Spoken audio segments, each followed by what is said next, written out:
So, birds. They're cute. But supernovax. Birds look dumb. Shut up! Shut up! Your opinion doesn't matter! You love birds or you hate them. I know so many people who hate birds, like my English teacher or the spy from Spies in Disguise. I don't know why he calls pigeons flying rats, because like pigeons are actually so cute and they just want food and they're so sad. My family is slightly obsessed with birds. Only slightly. We have had 7 birds in the past. Lucy, Emmett, Nala, Kai, and Emmett too. Wait, that's only 5. Oh, fuck. Anyways, Lucy was a budgie that we got from, let's call it Pentart for copyright reasons. So Lucy hated, and I mean hated, people. She would constantly fly away if you got 2 feet near her. And if she bit you, my God, I am not kidding when I say her bite hurt. It was like getting stabbed by a tiny nail. But Lucy didn't fly away. She actually died of what I think was old age. I'm not very sure. May Lucy rest in peace. I miss you, Lucy. Now, Emmett. Emmett was a budgie like Lucy, but Emmett was blue. The story of how we got him was pretty funny. So one day, my mom was taking me home from the doctor or something, and then I said, "Hey, Mom, I want a bird." So my mom went out of her way to take me to go get a bird. And let me tell you right now, I gave Emmett so much attention, like 24/7 for the first 2 weeks, because he was just so cute. Anyways, so we went to Ketpo, again for copyright reasons, and we got a blue budgie, Emmett, obviously. At the time, I loved the Lego Movie, and because in the Lego Movie, there's a character named Lucy who likes Emmett, and we had a bird named Lucy already, I named him Emmett. And Emmett was a lot calmer than Lucy, until I took Emmett in my room and held him upside down by his tail. And before you go, "But supernovax, that's animal abuse." I know, but I was only 5 years old, okay? I did not know any better. I did not even know how to take care of a bird, my God. Anyway, so the way I lost Emmett, basically, while I was at school, my dad was cleaning around the house, and he had the front door slightly open all day while the birds were out of their cages. So my dad's friend came over, and let's call him Giant. Yeah, Giant. That's not a cringe name at all. Now, when Giant came over, he told my dad that he should probably close the door since the birds were out. And my dad said it has been open all day, so he didn't worry about it. Not until Giant was there and the birds were fine. But right after Giant mentioned the door being open, Emmett flew out. He went friggin' Sonic speed style, out the door, once Giant mentioned that there was a door there.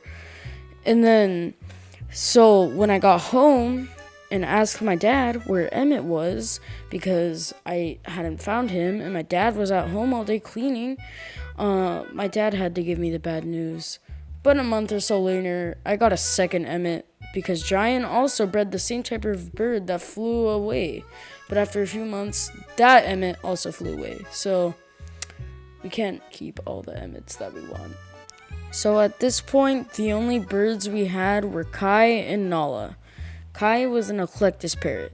Now, eclectus parrots are cool because the males are green, but the females are red. Kai's story was actually the one that hurt me the most, but it mostly hurt my mom because Kai was her bird. We actually got Kai from a breeder, so he wasn't raised in a cramped cage in a pet store like Emmett and Lucy. Kai flew away because he was hanging out in a room with my little sister, and I don't know why, but she insisted on playing with her dolls while the window was open, and I kept telling her that she needed to close the window because Kai was in there, but she didn't listen, and she kept the window open. I don't know why, but instead of telling my mom about it, I decided to try dealing with it myself. But at one point, I gave up on closing the window and left the room because I had to do, as the kids say, take a fat deuce.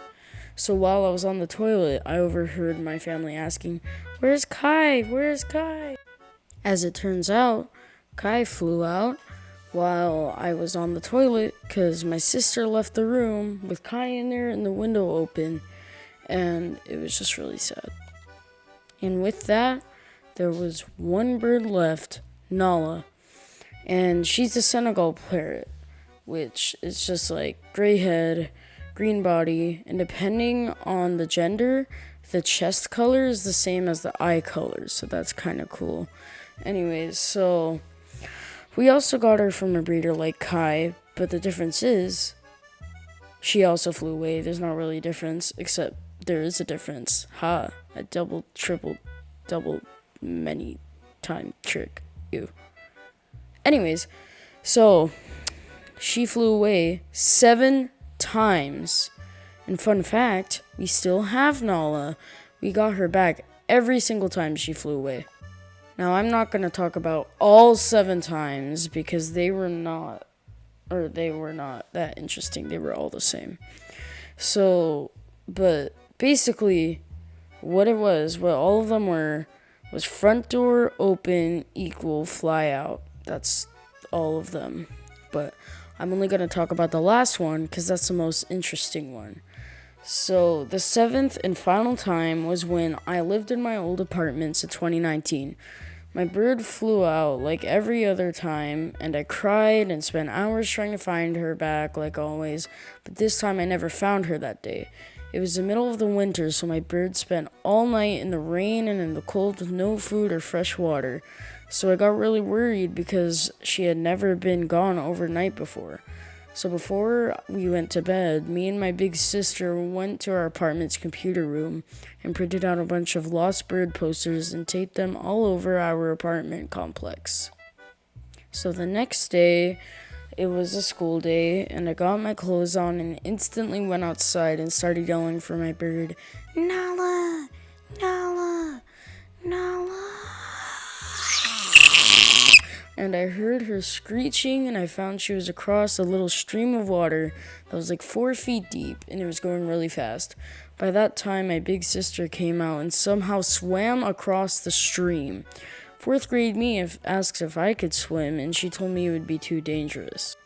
My big sister couldn't get Nala down because she was in a really tall tree, so when school was done, I started giving up.